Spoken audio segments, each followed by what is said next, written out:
Assalomu alaykum. O'zbekiston Prezidenti Shavkat Mirziyoyev o'tgan yilning oxiri, ya'ni 26-dekabr kuni Oliy Majlisga va o'zbek xalqiga murojaatnomasini o'qib eshittirdi. Endi shundan buyon Mirziyoyev komandasiga xizmat qiluvchilar, Mirziyoyev komandasidagilar bu murojaatnomani ko'klarga ko'tarib, ham mamlakat ichkarisidagi ommaviy axborot vositalariga, ijtimoiy tarmoqlarda, ham mamlakatdan tashqaridagi ommaviy axborot vositalarida intervyular beryapti, maqolalar yozyapti, postlar yozyapti. Biz Mirziyoyev hukumatiga va amaldagi 5 ta siyosiy partiyaga nisbatan muxolifatdagi partiya sifatida tuzilganmiz. Biz ham Mirziyoyevning bu murojaatnomasiga nisbatan o'z munosabatimizni bildirishimiz kerakki, albatta bizning munosabatlarimiz tanqidiy bo'lishi tabiiy, lekin bizning bu tanqidiy munosabatimiz dalillarga asoslanadi. Mirziyoyev 2016-yildan buyon ana shu murojaatnomalarni o'qib eshittiryapti, e'lon qilib kelinyapti. Bu murojaatnomalar kabi mana so'nggi 26-dekabr kungi murojaatnomasi ham quruq va'dalardan, balandparvoz gaplardan iborat. Tagi puch, aksariyati yolg'ondan iborat raqamlardan iborat. Biz mana shu murojaatnomadagi tagi puch, yolg'on raqamlari mamlakatga amalga oshirilmagan islohotlarni, mana islohotlar deb bot-bot takrorlayaptiki, bularni hammasini biz dalillar asosga ega emasligini, yolg'onligini, balandparvoz gaplardan, va'dalardan iborat ekanligini mana dalillar asosida bayon etamiz. Mirziyoyev aytayaptiki, mamlakatda qonun ustuvorligi mustahkamlandi deyapti. Lekin mana ko'rib turibmiz, mamlakatda qonunlar ishlamayapti. Qonun ustuvorligi ta'minlanmayapti. Bu qonunlar ijrosini ta'minlash bo'yicha ahvol og'irlashib boryapti. Buni Mirziyoyevning o'zi ham isbotlayapti. Va aytayapti, mamlakatdagi korrupsiya jamiyatga tahdid qilyapti. Korrupsiya mamlakatda mana shu favqulodda holatni joriy etish darajasiga olib keldi, deyapti. Demak, mamlakatda qonun ishlamayotganligi, qonun ustuvorligi mustahkamlanmaganligi tufayli, demak, mana korrupsiya bo'yicha 2026-yilni favqulodda holat deb e'lon qilyapti. Kelinglar, Mirziyoyev murojaatnomasidan bir lavha ko'rib uning gaplarini eshitaylik. Takror va takror aytaman, korrupsiya davlat taraqqiyotiga to'siq bo'ladigan, adolat va qonun ustuvorligini izdan chiqarayotgan, jamiyatda ishonch muhitini zaiflashadigan eng jiddiy tahdiddir. Korrupsiyaga yo'l qo'yish esa islohotlarimizga xiyonat desak bu to'g'ri bo'ladi. Xiyonat korrupsiya bilan agar biz korrupsiyaga yo'l qo'ysak, bu illatga qarshi kurashish bo'yicha 2026-yilda favqulodda holat e'lon qilamiz. 26-yil mana shu masalalarga favqulodda holat, korrupsiyaga qarshi e'lon qilmasak, mana aytgan raqamlarga erisha olmaymiz. Dunyo hamjamiyati bizga ishonishni sekinlashtiradi. Yana bir marta mana shuni aytayapman. Barcha idoralar compliance va korrupsiyaga qarshi ishchi nazorat mas'ul o'rinbosarlari yangidan lavozimi joriy etiladi. Hisob palatasining vakili faoliyati yo'lga qo'yiladi. Har bir idoraga kirib boraman. Qanday og'ir bo'lmasa ham har bir idoraga kirib ko'zimizni moshtak ochib, kimgadir yoqmasa ham aytamiz bu gaplarni. Tizimimiz ancha eskirib qoldi. Shuning uchun yangi tizim joriy qilamiz mana shu korrupsiyaga qarshi.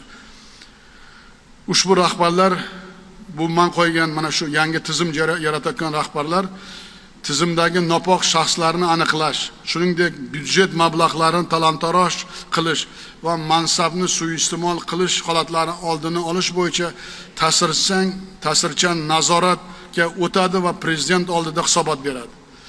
ana shu bu yil favqulodda tizimda yangi qonunlarni ishlab chiqarishda, yangi tizimimizda g'ovligini inobatga olib, mana shu yana bir marta islohotlarimizga xiyonatligini inobatga olib yangi tizim joriy qilyapmiz.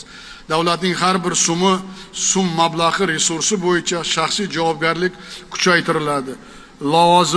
Lavozimim, unvonim menga hech kim tegmaydi deganlar adashadi O'zbekistonda. Adashadi. Qonun oldida hamma teng. Ichki ishlar, prokuratura, soliq, bojxona, moliya, bank, yirik davlat kompaniyalari, vazirlar va hokimlar bir so'z bilan aytganda bironta idora va tashkilot nazoratda chetda qolmaydi. Compliance xizmatining faoliyatiga to'sqinlik qilganlar korrupsiyaga sherik deb ko'riladi.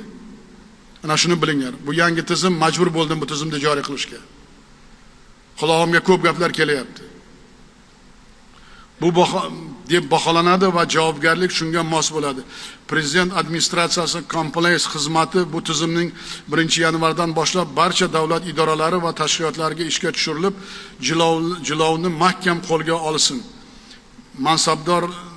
Mansabidan qat'iy nazar poraxo'rlik va suiiste'molchilikka bo'yicha har bir holat yuzasidan Prezident administratsiya compliance xizmati shaxsan menga axborot qiladi. Hech kimga bo'ysunmaydi. Ana shuni bilinglar. Mana aytayapti. Korrupsiya jamiyatni izdan chiqarish holatiga olib keldi deyapti. Va favqulodda holatni e'lon qilamiz deyapti. Qachon favqulodda holat e'lon qilingan? Yoki qilinadi? Qachonki mamlakatga dushman bostirib kirsa, urush boshlansa, ana o'shanda favqulodda holat joriy etiladi. Yoki mamlakatda ulkan bir shunday tabiiy ofatlar sodir bo'lsa, favqulodda holat e'lon qilinadi. Demak, Mirziyoyevning o'zi ham tushunib yetibdiki, mamlakatda qonun ishlamayotganligini, korrupsiya misli ko'rilmagan darajada yetganligini, jamiyatni izdan chiqarayotganligini, mamlakatimiz jar yoqasiga kelib qolganligini, faqat qulab tushish qolganligini mana tushunib yetibdi. Lekin endi bu holatdan qanday chiqiladi? Gap shunda. Tushunish bu bir tomon. Endi bu holatdan qanday chiqish mumkin mamlakat? Mana aytayapti. Nopoklarni, ya'ni korrupsionerlarni izlab topamiz deyapti. O'zi aytayapti-ku, har bir idoraga kirib boraman deyapti. Endi har bir idoraga kirib borib, shunday tushunyapmizki, o'sha korrupsionerni nopokni topib, qulog'idan tortib chiqib, elga ko'rsatib, sud zallariga olib kiraman deyotganligida. Endi nopok shaxslarni korrupsionerlarda Mirziyoyev o'zining atrofidan izlash kerak. O'zining oila a'zolari, qarindosh urug'laridan izlash kerak. Va menga ilm, bilim kerak emas, sadoqat kerak degan o'zi tayinlayotgan hokimlar, vazirlar, bu kuch ishlatar tuzilmalaridagi rahbarlari, sudlarning rahbarlari mana shulardan izlash kerak. Va korrupsiyaga qarshi kurashishni birinchi navbatda Mirziyoyev favqulodda holat joriy etayotgan Mirziyoyev o'zidan, o'zining oila a'zolaridan, qarindosh urug'laridan boshlash kerak. Bular hammasi qonunlarda itoat etishda, bo'ysunishda namuna bo'lsin. Mirziyoyev har yili yig'ilish qiladi, video selektorlar o'tkazadi, murojaatnomani o'qib beradi va korrupsiyaga qarshi kurash bo'yicha. Lekin amalda nima qiladi? Amalda residivistlar, ya'ni 2 marotaba kamida sudlangan, qamalganlarni yana olib kelib katta lavozimlarga tayinlaydi. Mana Mirziyoyevning o'zini kamida bir 20-30 nafar qarindosh urug'lari davlatning eng yuqori muhim lavozimlarida turibdi. Kuch ishlatar tuzilmalarining jilovi ham shularning qo'lida qarindosh urug'ini. Mamlakatning boyligi, moliyasi, xazinasi ham bularning qo'lida. Boshxonasi ham barcha tarmoqlari. Sohalari hammasi Mirziyoyevning qarindosh urug'larining, oila a'zolarining qo'lida, nazoratida shunday. Va qarang endi. İjtimoiy tarmoqlarda bir qadar muhokama bo'ldi. Mana shu Mirziyoyevning murojaatnomasidan keyin. O'zbek Gidroenergiya boshqaruv raisi Abdug'ani Sanginov edi. Uni bilasizlar. Mana shu Sardoba suv omborini qo'porilib necha yuz minglab aholi xo'jaliklari xonavayron bo'ldi. Hatto o bir qancha odamlar o'sha suv omborini qo'porilish tufayli vafot etganligi ham o'sha ijtimoiy tarmoqlarda aytildi o'shanda. Shunda mana qancha ommaviy axborot vositalarida materiallar e'lon qilindiki, hamma joyda shu suv ombori bilan bog'liq, uni qurilishi bilan bog'liq bu Abdug'anini nomi, ya'ni Sanginovning nomi ko'rsatildi, aytildi. Xo'p, buni endi mana qarang, mamlakatning mana shunday yuragi bo'lgan sohalardan biri O'zbek nefti gazini boshqaruvini raisi qilib olib kelib qo'ydi. Endi o'rniga O'zbek Gidroenergiyaga uning o'g'li Islom Abdurahmonov degan o'g'lini qo'yishdi. Uni endi To'polang Holding degan korxonasi bor. O'sha To'polangni ham ko'rdilar, xalqaro ommaviy axborot vositalarida ko'rsatildi.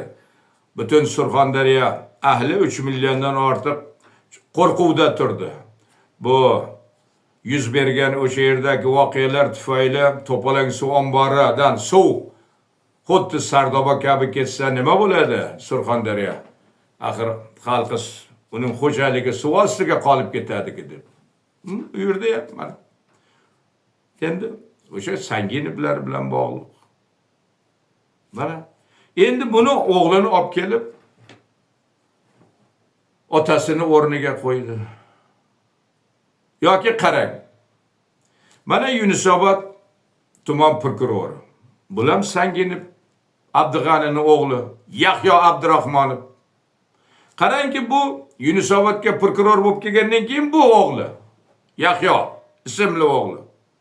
O'sha yerda tergovchisi prokuraturani $40,000 para bilan qo'lga tushdi, lekin bir pasda qochib ketdi. Ommaviy axborot vositalarida e'lon qilindi. Lekin mana bugungi kunda jimjit. Mamlakatda butun boshli davlat xavfsizlik armiyasi bor. Lekin Sanginovning o'g'li prokurori bo'lgan Yunusobod tuman prokuraturasining tergovchisi $40,000 para bilan qo'lga tushdi, qochib ketdi. Bu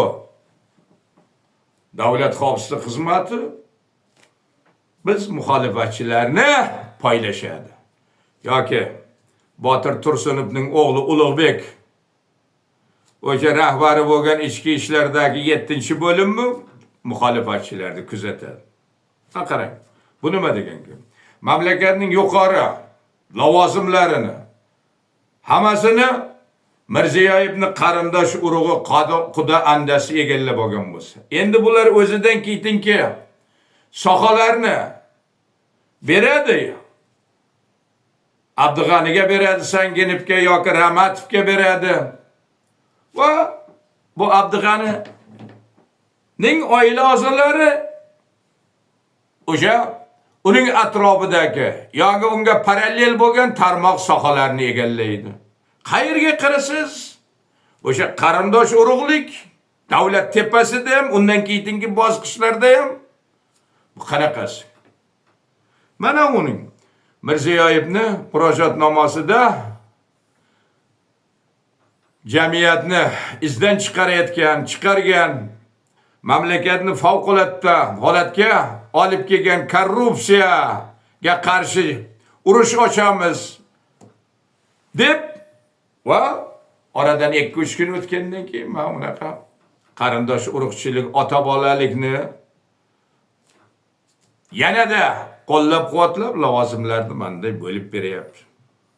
Bu Abdug'anilar, bu Sanginovlar, uning bu o'sha hozir o'zbek gidroenergiyaga rahbari bo'lgan yoki Yunusobodning prokurori bo'lgan o'g'li Yahyo, bular hammasi aslida qonun oldida javob berish kerak, lekin javob ham beradi.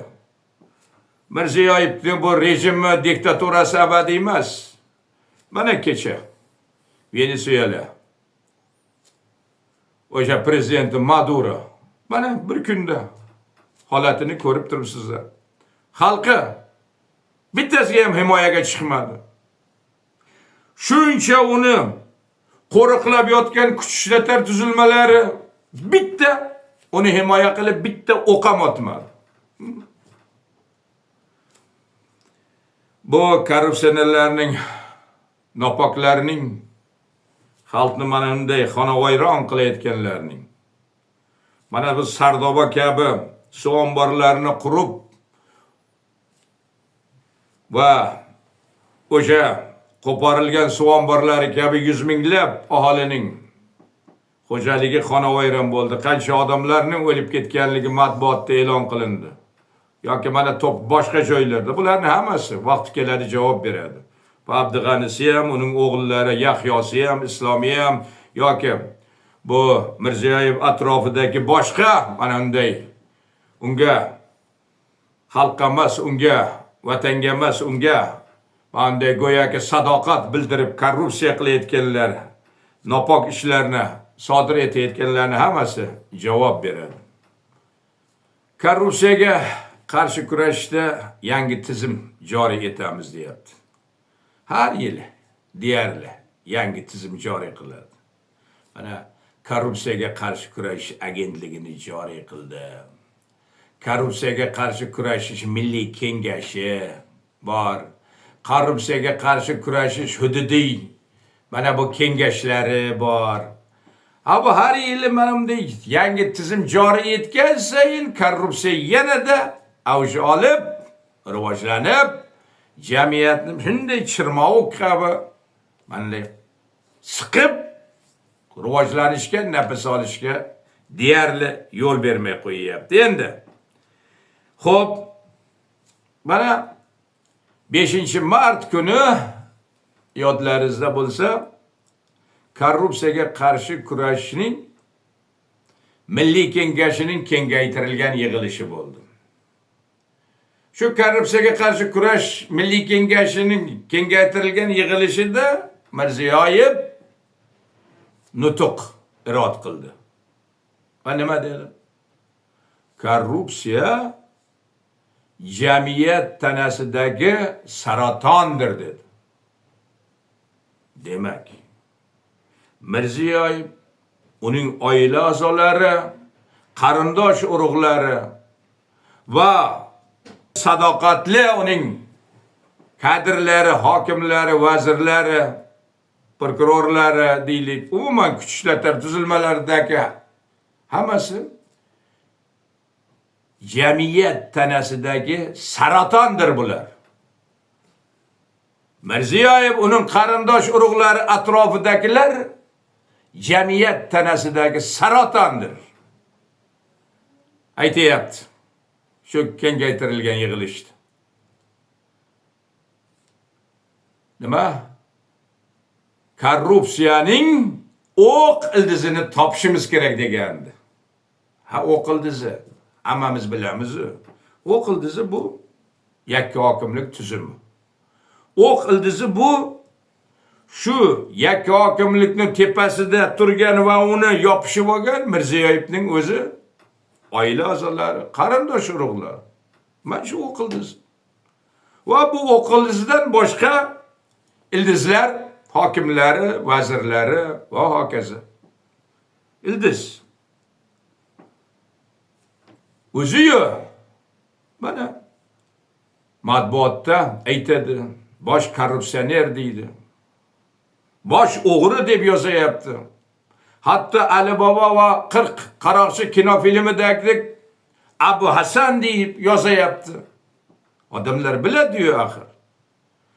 O'sha korrupsiyaga qarshi kurash milliy kengashida yana nima deganida?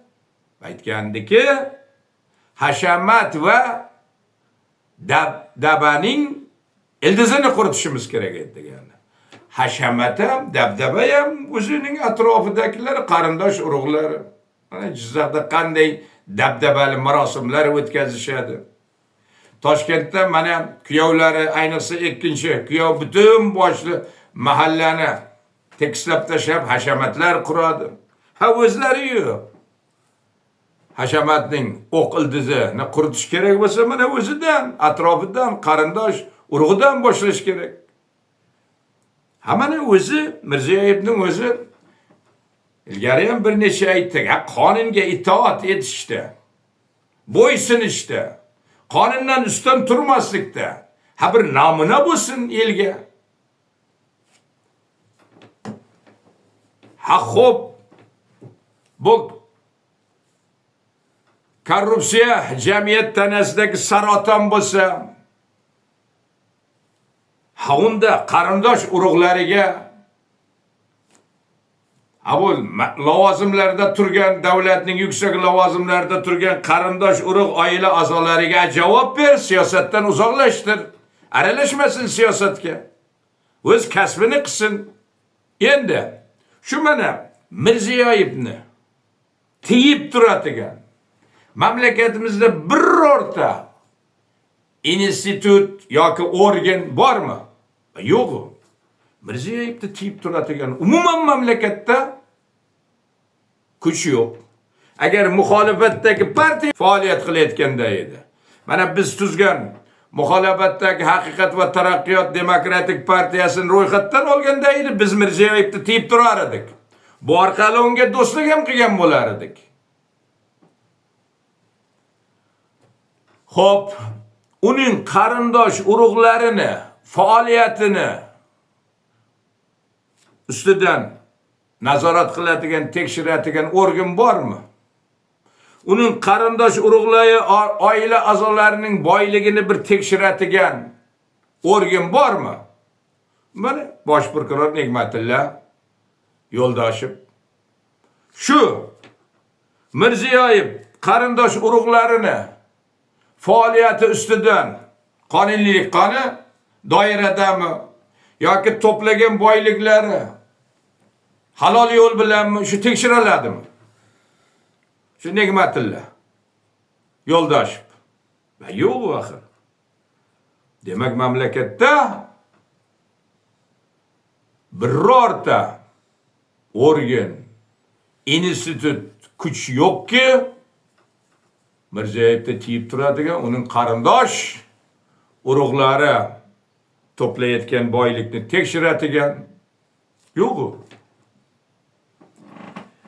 Mirziyoyev qonunlarga itoat etishda, bo'ysunishda namuna bo'lmaydi, bo'lolmaydi ham, xohlamaydi ham. Qarindosh urug'larini davlatning yuqori lavozimlarida egallagan, siyosatning yuqori pog'onasida turgan qarindosh urug'lariga javob ham bermaydi. Yo'q, uni atrofida yanada ko'paytiraveradi. Qani korrupsiyadan jamiyatni xalos qilish yo'li bormi? Yo'q yo'li. Mirziyoyevning o'zi bor korrupsioner. Mirziyoyevning o'zi korrupsiyaning o'chog'i.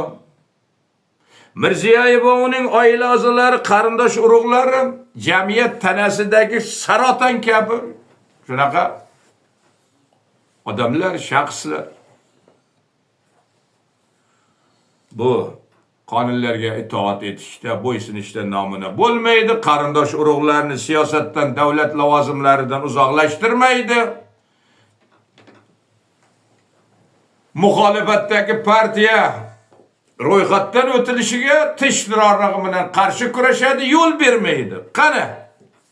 Mana biz millat bo'lsa, xalq bo'lsa, qanaqa yo'l bor? Yo'lni aytdi. Sho'rchi tumanidagi yashaydigan Akmal Norqobilov mana YouTube kanalini yuritadi. Xalqimizga, elimizga murojaat qildi. Kelinglar dedi.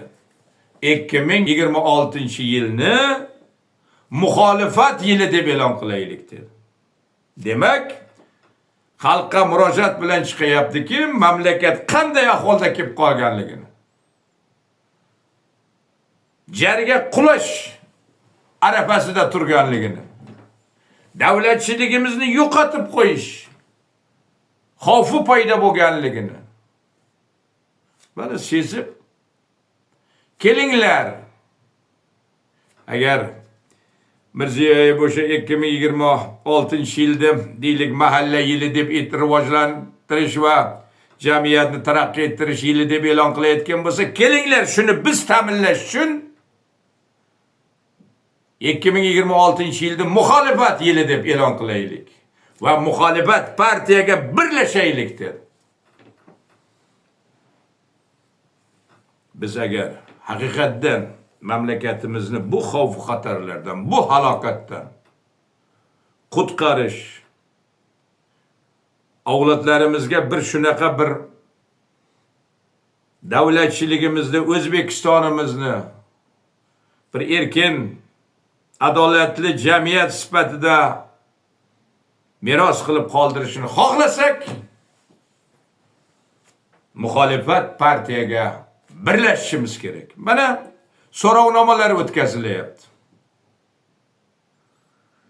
Aholining 93-95% muxolifat tarafdorligini, muxolifat zarurligini, muxolifatsiz korrupsiyani yengib bo'lmaslikni, muxolifat partiyasiz taraqqiyotni ta'minlab bo'lmasligini aytayapti, tushunib yetgan. Faqat birlashishimiz qoldi.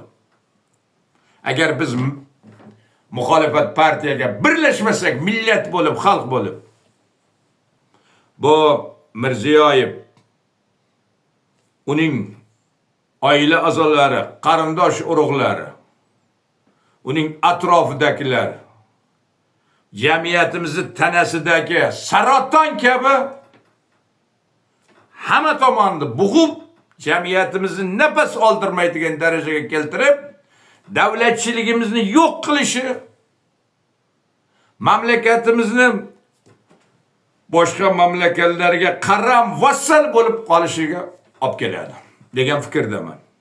Mirziyoyev murojaatnomasidagi raqamlarga kelaylik. Bu raqamlar tagi puch. Aksariyati yolg'on raqamlardan iborat.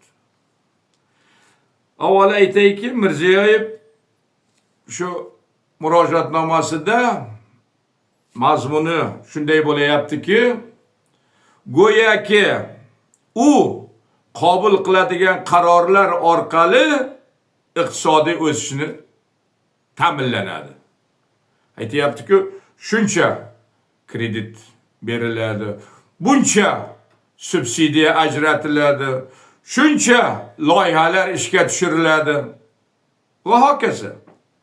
Lekin bu iqtisodiy o'sish, iqtisodiy taraqqiyotni Mirziyoyev qabul qiladigan qarorlar orqali emas, tub iqtisodiy islohotlar o'tkazish orqali, tadbirkorlar, fermerlarga erkinlik berish orqali, raqobatni rivojlantirish orqali, mulk daxlsizligini ta'minlash orqali, sud mustaqilligini ta'minlash orqali, investorlarning ishonchini mustahkamlash orqali bu yo'l bilan erishiladi.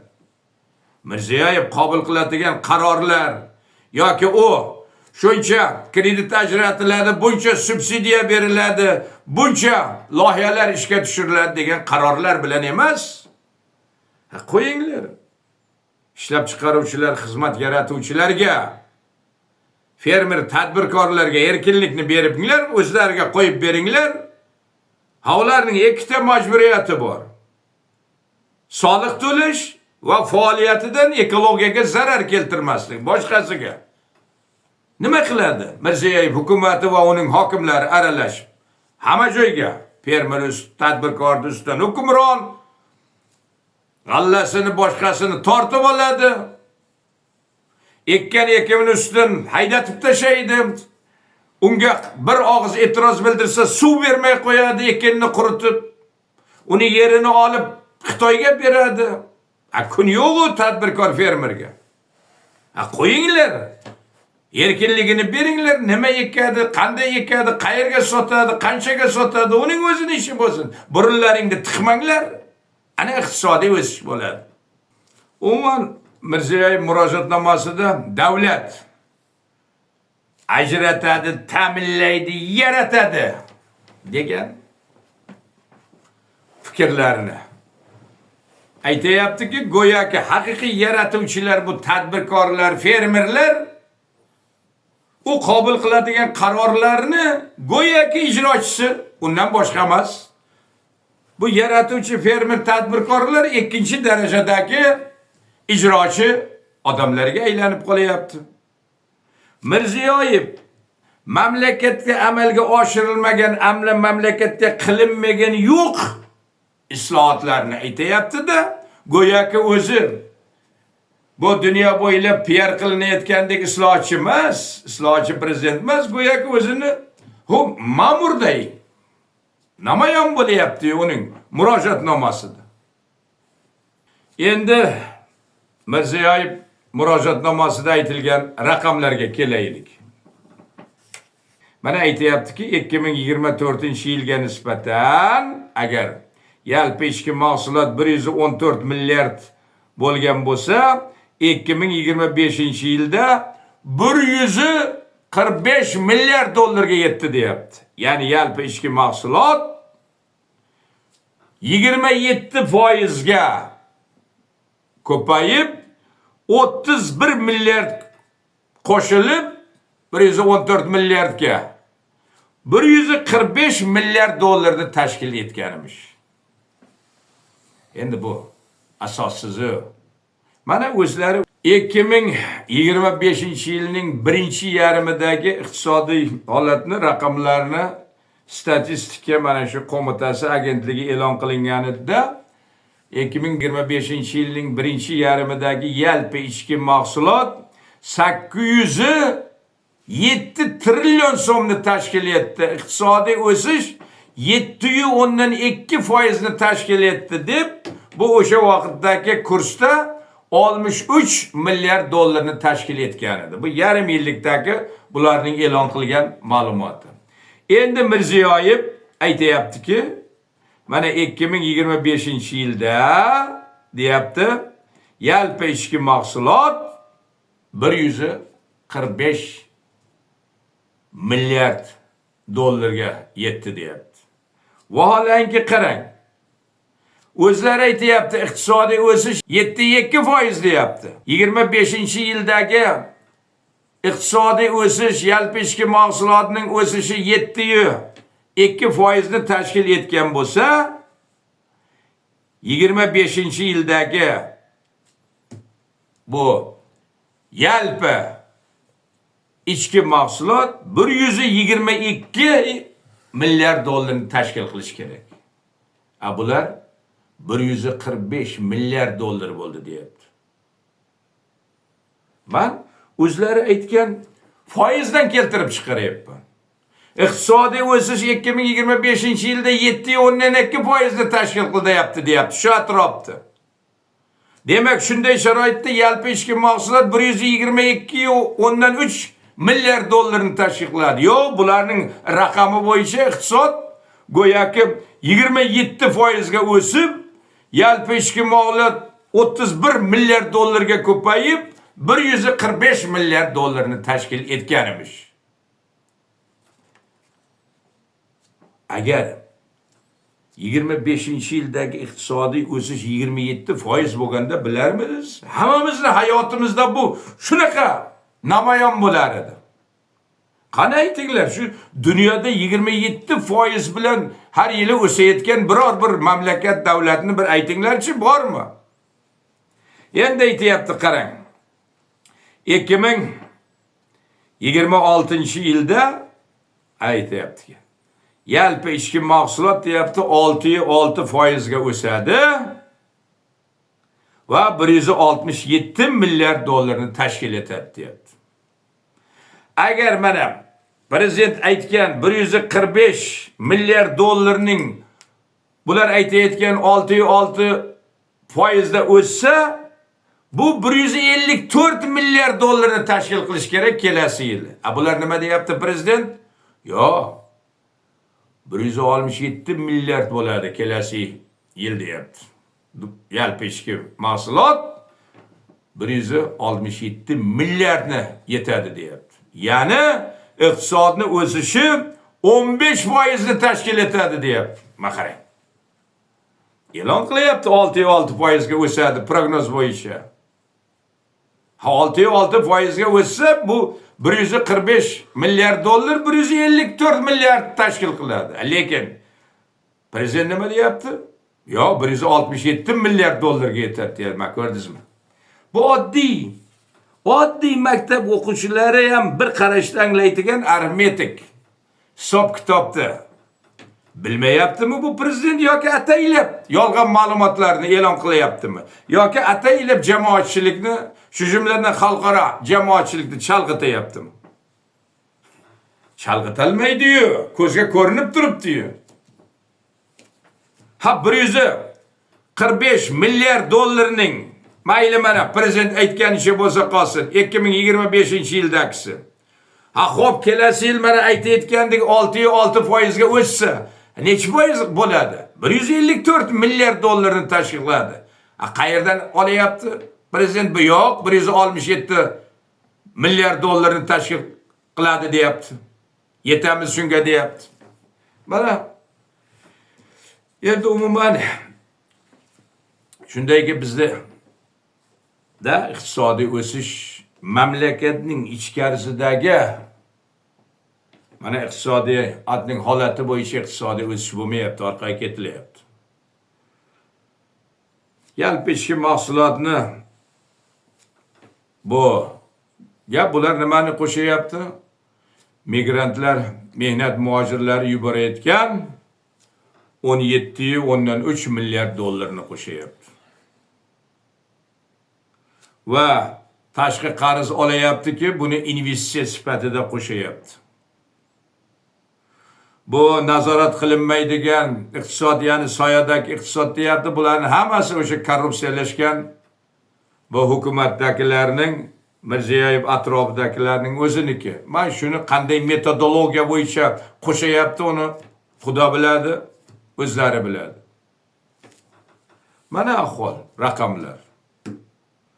G'irt, asossiz, yolg'on, biri-biriga to'g'ri kelmaydigan raqamlarni maktab o'quvchilari ham bir qarashda biri-biriga to'g'ri kelmaydigan yolg'on raqamlar ekanligini shunday ko'z tashlagandan biladigan holatlarni butun mamlakat ichkarisida ham dunyoga ham e'lon qilyapti. Agar Mirziyoyev murojaatnomasida aytganidek 2025-yilda yalpi ichki mahsulot bu 31 milliard dollarga ko'payganida edi, 27% ga o'sib, bu aholining hayotida, turmush tarzida bevosita yaqqol namoyon bo'lardi. Real daromadlar o'sgan bo'lardi. Lekin mana hatto Mirziyoyevning murojaatnomasidan keyin ham xalqaro ommaviy axborot vositalari, shu jumladan Ozodlik, aholining real daromadlari tushib borayotganligini aytdi. Inflyatsiya pasaygan bo'lardi. Yo'q, mana inflyatsiya yetakchi iqtisodchilarning fikricha kamida 15-16% deyapti. Mana ko'ryapsizlar, iste'mol tovarlari narxlari 25, 23, hatto 30% atrofida o'sayapti. Pulni ko'ryapsizlar, qanday qadrsizlanib boryapti. Iqtisod 27% o'sgan mamlakatda holat shunday bo'ladimi? yillik yalpi ichki mahsulotni o'sishi 31 milliard dollarni tashkil etgan O'zbekistonda aholining turmushi shunday pasayib boraveradimi? Ha, bu yolg'on u. Mirziyoyev iqtisodiyotga deyapti 2025-yilda 43,1 milliard dollar xorijiy investitsiya kiritildi deyapti. İchki investitsiyadan tashqari. Xo'p, 43 milliard dollar investitsiya kiritgan joyda, mamlakatda iqtisodiy o'sish 7% ni tashkil etib, yalpi ichki mahsulot 8 milliard dollarga ko'payarimdi. 43 milliard. Investitsiya kiritilganiga kim ishonadi? Lekin qarangki, 43 milliard dollar investitsiya kiritildi. Yalpi ichki mahsulot 31 milliard dollarga ko'paydi. Deyapti go'yoki iqtisod 27% ga o'sgandek. Ha endi. Qani shuncha investitsiya kiritilgan bo'lsa, birgina xorijiy investitsiya. Axir eksport o'smasmidi? Eksport bilan import o'rtasidagi defitsit kamaymasmidi? 43 milliard dollar xorijiy investitsiyaga o'ylasizlar, qancha ish o'rinlari yaratilishi mumkin? Qani O'zbekistonda yaratilgan ish o'rinlari axir? Qayerdan olyapti bu 43 milliard dollar investitsiyani? Qani mamlakatimizda 2025-yilda shu nima qurildi? Qani bizga ko'rsatsin? Mana 43 milliard xorijiy investitsiyani aytayapti. Qani unga qurilgan? Yoki yaratilgan ish o'rinlari? Qani iqtisodni o'sgani? Qani narx-navoni tushgani? Qani aholining real daromadlari o'sgani? Qani pulni qadrini ozdir ko'pdir mustahkamlangani? Qani inflyatsiyani pasaygani? Biri ham yo'q-ku. Murojaatnomadagi mana bu kambag'allikni qanchaga qisqarganligi xususida kelsak, bundan 5 yil ilgari Mirziyoyev aytgan ediki, mamlakatdagi aholining 3-4 millioni kambag'al degan edi. Bu aholining 10-12% tashkil qiladi degani gap. Bundan 5 yil ilgari.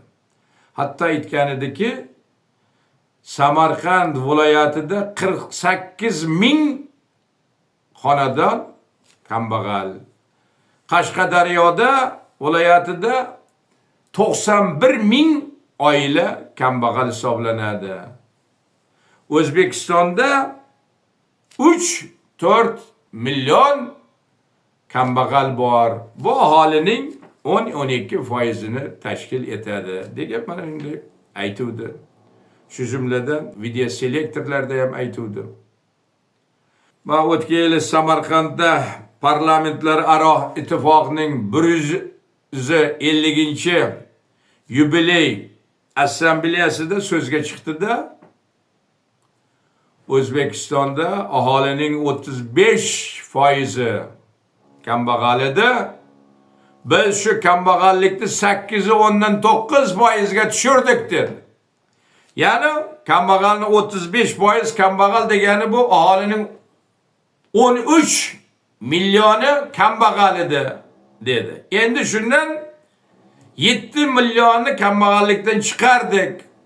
Kambag'allar ataga 8-10-9% aholi qoldi.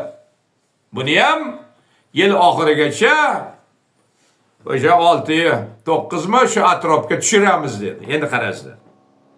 5 yil oldin kambag'allar sonini 3-4 million dedi. Oradan 5 yil o'tgandan keyin 35% edi dedi. Ya'ni u kamida 13 million edi dedi. 5 yilga kambag'allar soni bunday qarasam Mirziyoyev raqamlari bo'yicha demak o'sgan.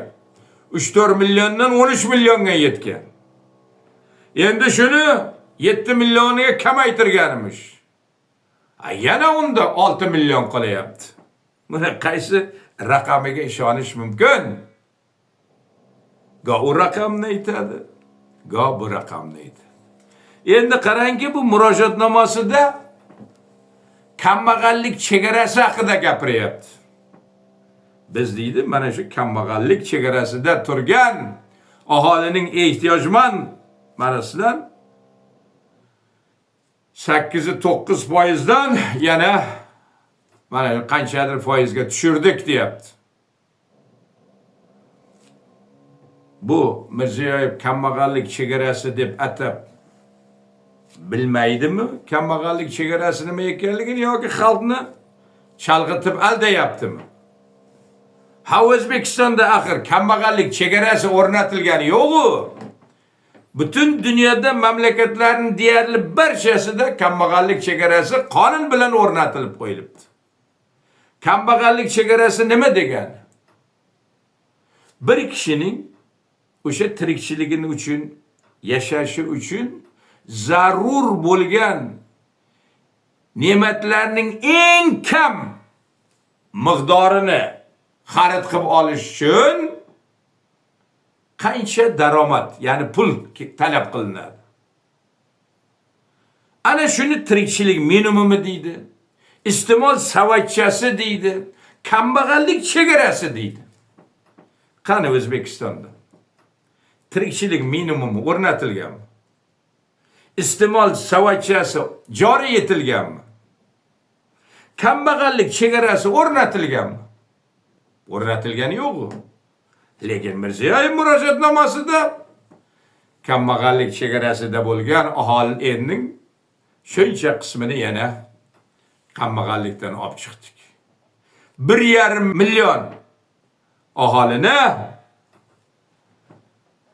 kambag'allikdan olib chiqdik birgina 2025-yilda deyapti. 1400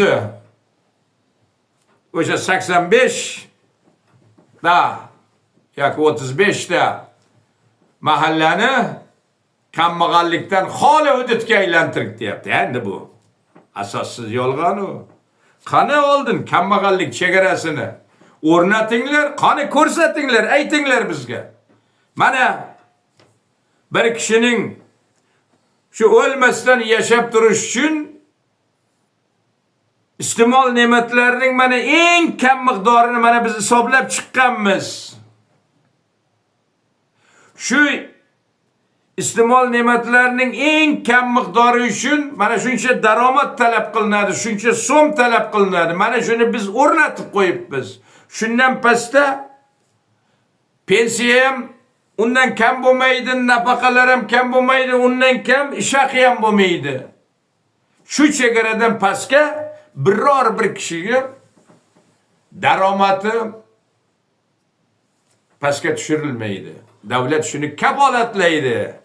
Deb mana chiqinglar, mana Mirziyoyev bo'lmasa komandasi aytsin, mana kambag'allik chegarasi uchun shuncha miqdordagi daromadni o'rnatganmiz, shuncha so'mni aytib qo'yibmiz deb. Nega bunaqa? Murojaatnomada yolg'on gapiriladi. Yo'q. Kambag'allik chegarasini, o'rnatilmagan kambag'allik chegarasini bor deb ko'rsatiladi va aytiladi. Nima qilib qo'yibdi? Kambag'allik bo'yicha Mirziyoyev hukumatı eng kam mana bu iste'mol xarajatlari sifatida 669 ming so'mni, ya'ni bugungi kurs bilan 54-55 dollarni bir kishiga bir oyda mana bunday belgilab, shundan yuqori, ya'ni 669 ming so'mdan yuqorisini to'q odamlar hisoblaydi. 669 ming so'mdan boshlab pastga qarab bir kishiga bir oyda to'g'ri keladigan summani kambag'allar hisoblaydi. Qani o'ylanglar. Bir oyda bular o'ya belgilab qo'ygan 669 ming so'mga bir kishi bir oyda istiqomat yashay oladimi? Mana bular shu me'yordan kelib chiqib kambag'allikdan chiqardik deydi. Yana boshqa tomoni bor. Mana bizga xatlar keladi yoki kommentariyalar yozayapti-ku. Mahallada kambag'allarning ro'yxatini tuzgan. Kambag'allarni qisqartirish uchun o'sha ro'yxatdan o'chirishadi. Bo'ldi, kambag'allikdan chiqdi deydi. Mana sizga bular qanday qilib kambag'allikni kamaytiryapti. Bu Mirziyoyev murojaatnomasidagi bu kambag'allar qanchasini chiqardi, qancha derkan, hammasi asosga ega bo'lmagan raqamlar. Mirziyoyev murojaatnomasida aytayapti.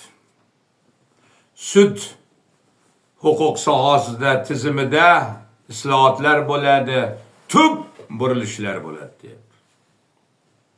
Yakka hokimlik sharoitida hech qachon sudlar mustaqil va xolis bo'la olmaydi. Yakka hokimlik sharoitidagi sudlar hamma vaqt yakka hokimga, uning hokimiyatiga, qarindosh urug'larining manfaati yo'lida xizmat qiladi. Xalqning manfaati yo'lida emas. Davlatchilikning mustahkamlanish yo'lida xizmat qilmaydi u. Bunday mustaqil, beg'araz, xolis sudlar demokratik jamiyat sharoitida erkin bir adolat, qonun ustuvor bo'lgan jamiyat barpo etgan sharoitda, davrda sudlar mustaqil bo'ladi, xolis bo'ladi. Va bir vaqtning o'zida sudyalar o'ta malakali bo'ladi. Mirziyoyev aytayapti, O'zbekistonning xalqaro reytingdagi o'rinlari mustahkamlanib boryapti deyapti. Endi xalqaro o'sha reytingni o'tkazuvchi tashkilotlar e'lon qilyapti-ku. Mana inson huquqlari bo'yicha, O'zbekiston vatandoshlarining erkinligi bo'yicha, O'zbekistonda o'sha demokratik bu jarayonlar bo'yicha dunyodagi o'sha 167 ta davlatda O'zbekiston 146-o'rinni egallab turibdi. Boradigan joy qolmagan.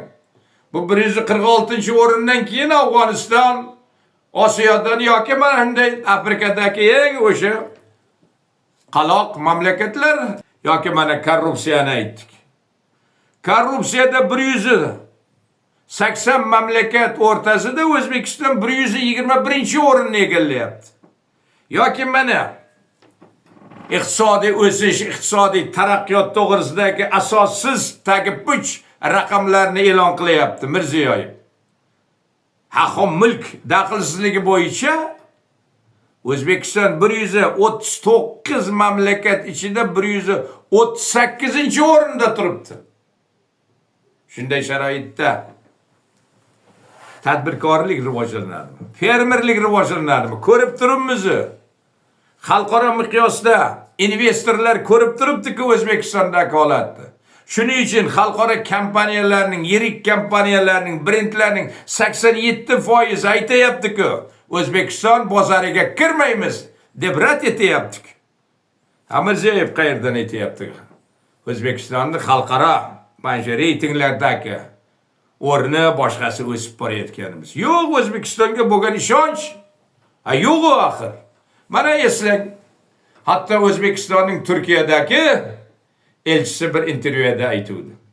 Ne qiyinchiliklar bilan men tadbirkorlarni Turkiya, o'sha tadbirkorlarni, sarmoyadorlarni O'zbekistonga jalb etish uchun ular bilan uchrashib, shunga deyarli ko'ndiruvdim deydi. Hokim kelib, ular bilan ko'rishib, mana men turibman degandan keyin yo qaytib ketdi bu sarmoyadorlar, kapital egalari. Nima sizlarda qonun ishlamaydimi? Hay'atdagi hokim o'zgarsa, nima mening biznesim, tadbirkorligim, kapitalimdan demak ajratib qolar ekanman dedi. Umuman ko'rib turibsizlar, Mirziyoyev yurg'izayotgan siyosatda hamma joyda o qonun demaydi. Pul olib keldim sizlarga shuncha deydi. Shuncha sizlarga qonun yaratdim men deydi. Sharoit qildim men deydi. Pul olib keldim deydi. Shuncha pul beraman deydi. Va Ha bu ne? Ama şey ko'rib turibdi O'zbekistonda qonun yo'qligini, ishlamasligini. Bu Mirziyoyev uning komandasi konstitutsiyadan ham ustun turishini, konstitutsiya ishlamasligini, o'ni bitta moddasi ishlaydi. Uning muddatini cho'zish o'sha 2 marta muddatini nolga aylantirish o'sha modda ishlaydi. Nima muxolifatni partiyani mana vatandoshlar birlashib partiya tuzish huquqiga ega. Lekin 39-moddaga qarshi bular tish tirnog'i bilan Madurodan ham o'tkazib kurashadi axir. Mirziyoyevning murojaatnomasidan yana bitta o'sha fikrini keltiray. U aytayaptiki, xotin-qizlarning qadr-qimmatini joyiga qo'yish deyapti. Qadim zamonlardan o'sha erkaklarning uchun deyapti. Sha'an, g'urur, or-nomus masalasi bo'lib kelgan deyapti. Amalda ham shundaymi? Ha endi Mirziyoyev uchun xotin-qizlarning o'sha qadr-qimmatini joyiga qo'yish, agar uning uchun ham bir inson sifatida, uning uchun ham bir sha'an, g'urur, or-nomus masalasi bo'lsa, ha birinchidan mamlakat ichkarisiga qarang, hamma joyda xotin-qizlarning mardikor bozorlari hosil bo'lgan. Qarang, bizning ayollarimiz, singillarimiz, qizlarimiz, o'zbek xalqining xotin-qizlari xonadonning bir farishtasi bo'lish o'rniga hammol, mardikor bozorlariga turishiga qarang. Mirziyoyev nima deyapti? Bu ayollarning, xotin-qizlarning qadr-qimmati masalan joyiga qo'yish uning uchun shon, sharaf, qadr-qimmat, or-nomus ishmish. Bekor gap bu. Agar Mirziyoyev uchun shon, sharaf, sha'an, or-nomus bo'lsa, shunaqa holatga tushiradimi mamlakat xotin-qizlarini? Qancha xotin-qizlar dunyo bo'ylab ish qidirib, qanday holatlarga tushayapti? Ikkinchi masala. Men alohida aytaman. Mirziyoyevga, agar siz uchun xotin-qizlar qadr-qimmatini joyiga qo'yish siz uchun shon, sharaf ekan, siz uchun or-nomus ekan, siz ayol siyosiy faollarga nisbatan, erkak siyosiy faollarning oila a'zolariga nisbatan, sizning komandangiz, hukumatingiz, sizni hukumatingizga xizmat qiluvchi DXX, ichki ishlar xodimlari tarkibidan tashkil etilgan katta armiya nima iflosliklar bilan shug'ullanyapti? Qanday pastkashliklar bilan shug'ullanyapti? Qanaqa jirkanchlik qilmishlarni sodir etyapti?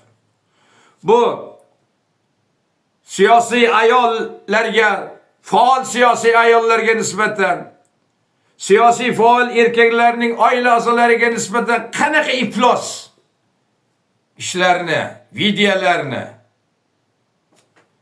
tarqatyapti, montaj qilib tarqatyapti. Siz Shavkat Mirziyoyev ayollar uchun, ularni qadr-qimmati uchun siz sha'ni haqida gapirasizmi? Siz or-nomus haqida gapiryapsizmi? Bu jirkanchli iflosliklar DXX ichki ishlar tarkibi xodimlaridan tashkil topgan armiyani, bu faollar, siyosiy faol ayollar, erkaklarning oila a'zolari haqida ularni obro'sizlantiruvchi videolar, montajlar qilib tarqatyaptiki, uning tepasida shaxsan o'zingiz turibdi. Yana siz sha'an, or-nomus haqida gapirasizmi? Men oldingi videomda aytdim. Men uni takrorlab o'tirmayman. Agar sizda or-nomus, sha'an, sharaf bo'lsa, shunaqa bo'ladimi? Bularning tepasida o'zingiz turibsiz. Agar tepasida turmagan bo'lsangiz, necha yillardan buyon alohida akkauntlar, profillar tashkil qilinib, siyosiy faollarga, siyosiy faol ayollarga, siyosiy faol erkaklarning oila a'zolariga qanaqa iflosona jirkanchli, tuban pastkashliklardan iborat videolar, montajlar qilinib, boshqalar qilib tarqatilib kelinayotgan bu DXX va ichki ishlar tarkibi xodimlaridan tashkil topgan bu armiyani mana chiqarib elni oldida ochiq sud qilib, ko'rsatib, qonun bo'yicha jazosini berilishiga qani bir ko'rsatma bering. Haqiqatan siz tepasida turmagan deylik. Lekin bu jirkanchli iflos ishlarning tepasida o'zingiz turibsiz. Turmagan bo'lsangiz mana bular shunday iflos ishlarni qilayotgan, shunday iflos jirkanchli videolarni tarqatayotgan. Bu DXX va ichki ishlardan tashkil topgan armiya tarkibidagi xodimlarni qani aptini ko'rsatib, elga ko'rsatib, qani sud zallarida sud qilinglar. Shu bo'yicha ko'rsatma bering siz. Biz siz emas ekansiz deylik. Sizda xabaringiz yo'q ekan deylik. Garchi siz sapar aytasiz, yerni tagida e'lon qimirlasa bilaman deysiz. Sizmi? Agar shu ishlar qilinmasa, siz xotin qizlarini bu qadr qimmatini joyiga qo'yish bo'yicha sha'an, or-nomus, qadr qimmat haqida gapirmasligingiz kerak deb hisoblayman. Endi biz bu DXX ichki ishlar tarkibidan siyosiy faol ayollar haqida, siyosiy faol erkaklarning oila a'zolari haqida turli xil videolarni obrazlantiruvchi, montaj qilingan videolarni tayyorlab tarqatayotganlarning ayrimlarini, bir qanchasini ismi sharifi bilan, unvoni bilan, qaysi kabinetda, qaysi hududlarda tayyorlagani bo'yicha bizda yetarli ma'lumot bor. Bunaqa iflosgana, bunaqa jirkanchli pastkash ishlarni tepasida turibsiz. Yo'q, tepasida turganim yo'q desiz, mana biz aytganday, biz so'rayotganday talab qilamiz sizdan. Siz ilgari aytganimdek shu prezidentlikka o'tirishdan oldin nima degansiz? Qur'onga qo'l qo'ygansiz agar o'sha qo'lingizdagi haqiqatan Qur'on bo'lgan bo'lsa. Odamlarning, O'zbekiston vatandoshlarining joni bo'yicha, sha'ni, obro'yi, qadr qimmati bo'yicha, mulki bo'yicha, avlodlari bo'yicha, avlodlarning sha'ni, qadr qimmati, or bo'yinisi, nomusi bo'yicha, ularni himoya qilish bo'yicha kafolatlayman deb qasamyod qilgansiz. Bu jirkanchli pastkash tuban qilmishlar tepasida yana o'zingiz tursiz. Turmagan bo'lsangiz yana aytaman. Mana shu qilmish iflos jirkanch videolarni, ishlarni qilayotgan DXX ichki ishlar xodimlarini chiqib mana xalqqa ko'rsatib, sud qilib jazosini olsin qonun bo'yicha. Siz qilmasangiz biz ma'lumotlarni e'lon qilamiz va yana bir marta o'zbek jamoatchiligi tepasida shunday ishlarda tepasida o'zingiz turganligingizga yana bir dalillar bilan xulosa qiladi. Xuddi mana shunday iflos ishlarga mana Venesuela prezidenti Maduro qilib kelgan. Tepasida turgan. Venesueladagi muxolifatchilar haqida xuddi O'zbekistonda kuch ishlatar tuzilmalar, DXX ichki ishlar qilayotgan iflosliklarni ular ham qilib kelgan. Lekin O'zbekistonchalik emas. O'sha Venesueladagi muxolifatning lideri, yetakchisi ayol kishi, o'sha Maria Karina Machado haqida ham, uning atrofidagi muxolifatchilar haqida ham manday iflos videolarni, montajlarni aynan o'sha Maduro boshchiligida iflosliklarni qilib kelgan. Lekin O'zbekistonda undan bu iflosliklardan bir qancha yuqorida darajada iflosliklar qilib kelinyapti. Siyosiy faollar, ayollar, ularning oila a'zolariga nisbatan. Mana kecha Maduro mana Amerikaga kirib, uni qarorgohidan mana ayoli bilan olib ketishdi. Hozir turmadadir. Albatta bu men buni xalqaro qonunchilik nuqtai nazar tomonidan aytayotganim yo'q. U Birlashgan Millatlar Tashkilotining nizomi 51-moddalari nuqtai nazaridan boshqa masala. Xalqaro qonunlarga buzdimi AQSh, Trump buzmadimi, zid ish qildimi, u boshqa masala. Lekin Maduro Venesuela xalqini hurmat qilmagan. Venesuela xalqini yaxshi ko'rmagan, sevmagan. Venesuela xalqini o'ziga dushman deb hisoblagan. O'sha korrupsiyani avj oldirgan. Venesuelani shuncha boyligi bo'lishiga qaramasdan xalqni qammaqal, qashshoq holatga tushirgan. Bu narkotik moddalar avj tarqatilishini, yetishtirilishini tarafdori bo'lgan, yo'l rivojlanishga sababchi bo'lgan. Xalqni tashqari mamlakatlarga chiqib mehnat muhojirlari sifatida tarqalib ketishiga sababchi bo'lgan. Bu mana xalqi bitta himoyaga chiqmadi. Madurani ko'rsatmasi bilan qanchalik xalqiga zulm o'tkazib, azob bermasin, muxolifatni qanchalik ta'qib qilib, obrazlantirib, iflos ishlarni, videolarni tarqatmasin, mana shunlarga qarshi shularni yo'lda ishlagan kuch ishlatar tuzilmalari birortasi Maduroni himoya qilib bitta o'q otmadi. Mana bir kunda uning hokimiyati mana shunday yo'q holatga keldi. Endi uni kelgusi taqdiri qanday hol bo'ladi, u boshqa masala. Mumkin qaytishi mumkin. Amerika unga shart qo'yishi mumkin, sindirishi mumkin. Siyosiy murdaga aylantirishi mumkin. Vassaliga ijrochisiga aylantirishi mumkin. U vaqt ko'rsatadi, uni qaytarishi ham mumkin. Lekin u faqat shukuni xalqi birortasi himoya qilmadi. Uni topshirig'ini bajarib, iflosliklarni bajarib kelgan kuch ishlatar tuzilmalari bitta o'q ham otmadi. Barcha diktatorlarning hayoti mana bunday halokatli tugaydi.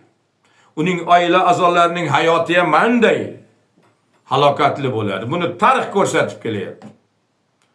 Mirziyoyevning ham diktaturasi albatta qulaydi. Qanday shaklda qulaydi bilmadim. Inqilob shaklidami? Erkin saylovlarga erishish yo'li bilan ketkiziladimi? Uni vaqt ko'rsatadi. Lekin Mirziyoyev diktaturasi rejimi ham albatta qulaydi. Qancha diktatorlarni u dunyoni titrataman deb xalqini qirgan, zulm o'tkazgan, zo'ravonlik qilgan faollarini turmalarga tiqqan, jurnalistlarni o'ltirgan, siyosiy faollarni taqib qilgan, kaltaklagan, qiynoqlar qo'llagan diktatorlarning hammasi tarix sahnasida fojiali tugagan. O'sha Nikolay Shauskidan boshlab, undan oldin, undan keyin Arab Buxoriy hamma joyda diktatorlarning, uning oila a'zolarining, atrofdagi qarindoshining, vazirlarining hammasining qismati manday fojiali tugaydi. Hammasi tarixda shunday bo'lgan.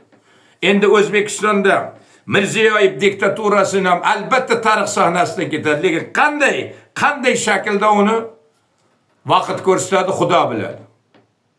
Lekin mana bu O'zbekiston og'ir holatga, iqtisodiy jihatdan ham, davlatchilik nuqtai nazaridan ham og'ir holatga, xavf-u xatar tagida kelib qoldik. Jarni yoqasiga kelib qoldik. Qulashimiz qoldi. Bu holatdan mamlakatimizni, davlatchiligimizni qutqarishimiz kerak. xalqimizni bu zulm, qashshoqlik, zo'ravonlik, kambag'allik, ishsizlikdan, xorizorlikdan xalos etishimiz kerak. Buning uchun bizda birgina qonuniy yo'l, madaniy yo'l. Sho'rchi tumanida yashayotgan Akmal Norqobilik xalqqa murojaat qilib e'lon qilgan edik. Muxolifat partiyaga xalq bo'lib, millat bo'lib birlashish va hozirgi tang holatdan mamlakatimizni olib chiqib ketish.